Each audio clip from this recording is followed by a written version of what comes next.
ತುಂಬ ವರ್ಷಗಳಾಗಿತ್ತು ತೋಟದಲ್ಲಿ ವೆನಿಲಾ ಕಾಣಿಸ್ತಾನೆ ಇರಲಿಲ್ಲ. ಆ್ಯಂಡ್ ನೀವು ನೋಡ್ತಾ ಇರ್ಬೋದು, ಇಲ್ಲೇ ತೋಟದಲ್ಲೇ ನೋಡ್ತಾ ಈಗ ನೋಡಿ ನೀವು ವೆನಿಲಾ ಕಾಣಿಸ್ತಾ ಇದೆ. ಆ್ಯಂಡ್ ನಾನೀಗ ಇಲ್ಲಿ ಕಟಿಂಗ್ಸ್ ತಗೊಳ್ಳೋಣ ಅಂತ ಬಂದೆ. ನೋಡ್ರಿ ನೀವು ಎಷ್ಟು ಹಬ್ಬಿದೆ ಅಂತೇಳಿ, ಅಲ್ಲೆಲ್ಲ ಹಬ್ಬೋಗಿದೆ.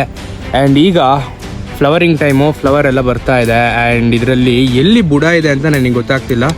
ಹಾಗಾಗಿ ಎಲ್ಲಾದರೂ ಒಂದು ಕಡೆ ನೋಡಿ ಕಟ್ ಮಾಡಿ ಇದನ್ನು ಮಲ್ಟಿಪ್ಲೈ ಮಾಡಬೇಕು. ಈಗ ಬನ್ನಿ ಕಟ್ ಮಾಡೋಣ.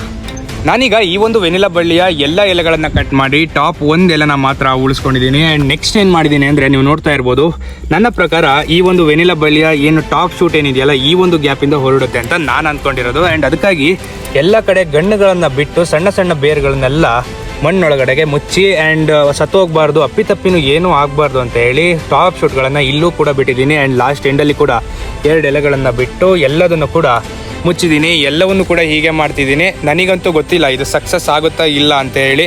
ನಾನು ಮಾಡಿರೋ ಕೆಲಸ ನಿಮಗೆ ಹೇಗೆ ಅನಿಸ್ತು, ಇದು ಬದುಕುತ್ತಾ, ಗಿಡ ಬರುತ್ತಾ ಇಲ್ವಾ ಏನು ಅಂತ ನಿಮಗೇನಾದರೂ ಗೊತ್ತಿದ್ರೆ ಕಾಮೆಂಟ್ ಮಾಡಿ. ನೀವು ಕೂಡ ಈ ಒಂದು ವೆನಿಲಾ ಬಗ್ಗೆ ಹೊಸಬ್ರಾಗಿದ್ದರೆ ಫಾಲೋ ಮಾಡ್ಕೊಳ್ಳಿ. 15 ದಿನ ಆದ ಕೂಡಲೇ ಇದರ ರಿಸಲ್ಟ್ ಏನು ಅಂತೇಳಿ ನಿಮಗೆ ಗೊತ್ತಾಗುತ್ತೆ. ಆಮೇಲೆ ನೀವು ಕೂಡ ನಿಮ್ಮ ಮನೆಗಳಲ್ಲಿ ವೆನಿಲಾ ಗಿಡಗಳನ್ನು ಮಾಡ್ಕೊಳ್ಬೋದು. ಈ ಒಂದು ಎಕ್ಸ್ಪೆರಿಮೆಂಟ್ ಸಕ್ಸಸ್ ಆದರೆ ಅದಕ್ಕಾಗಿ ಇನ್ನೇನು ಮಾಡ್ತಾ ಇದ್ದೀರಾ, ಫಾಲೋ ಮಾಡ್ಕೊಳ್ಳಿ. ಇನ್ನೊಂದು 15 ದಿನ ಬಿಟ್ಟು ರಿಸಲ್ಟ್ ಬರುತ್ತೆ. ನಾಳೆ ಸಿಗ್ತೀನಿ. ಬಾಯ್ ಬಾಯ್.